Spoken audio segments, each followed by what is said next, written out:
Xaçmazda iki qardaş ögey qardaşları tərəfindən döyülüb. Yergüc kənd sakinləri 33 yaşlı Ələsgər və 27 yaşlı Əmiraslan Əspəndiyevlər ögey qardaşları İlyas Əspəndiyev, onun həyat yoldaşı Yeganə və oğlu Elşən tərəfindən mütəmadi olaraq fiziki zorakılığa məruz qalıblar. Bu azmış kimi İlyas Əspəndiyev biri nitq qüsurlu olmaqla ögey qardaşlarını şəxsi təsərrüfatında qul kimi işlədib. Sən demə İlyas Əspəndiyev və onun ailə üzvləri Əmiraslan və Ələsgərə 14 ildiki fiziki zorakılıq göstəriblərmiş.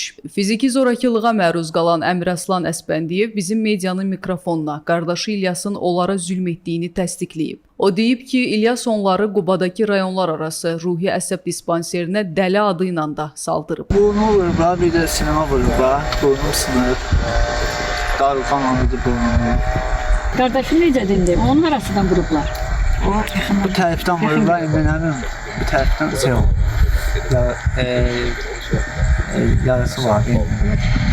Onu deyim. Saldılar, olsa çarp çıxartdılar da. Dedilər orada dəri zat da geçsin.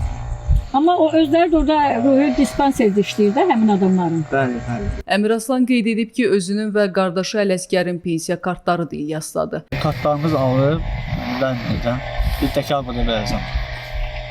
Dekabra qədər. Bəs siz hardan dolanırsınız? Mən də işləyirəm, burada işləyirəm.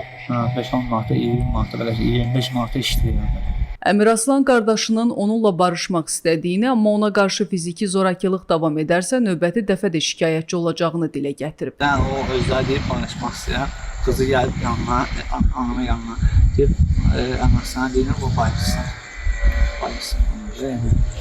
Barışmaq istəmirəm. O özü barışmaq istəyir. Mən qardaşım da tutturmaq istəmirəm. Qeyd edək ki, fiziki zorakılığa məruz qalan Ələsgərlə Əmiraslanın anası İqlimə Əspəndiyevə vərəm xəstəsidir. Onlar İlyas Əspəndiyevlə eyni həyətdə yaşayırlar. Məsələ ilə bağlı Daxili İşlər Nazirliyinin mətbuat xidmətinin Quba regional qrupunun baş inspektoru Xəyal Talıbov Xaçmaz polis şöbəsində araşdırmaların davam etdiyini bildirib. Aytəkin Alxaslı, Ayşən Rəhim, Sadiq Məmmədov, Bizim Media.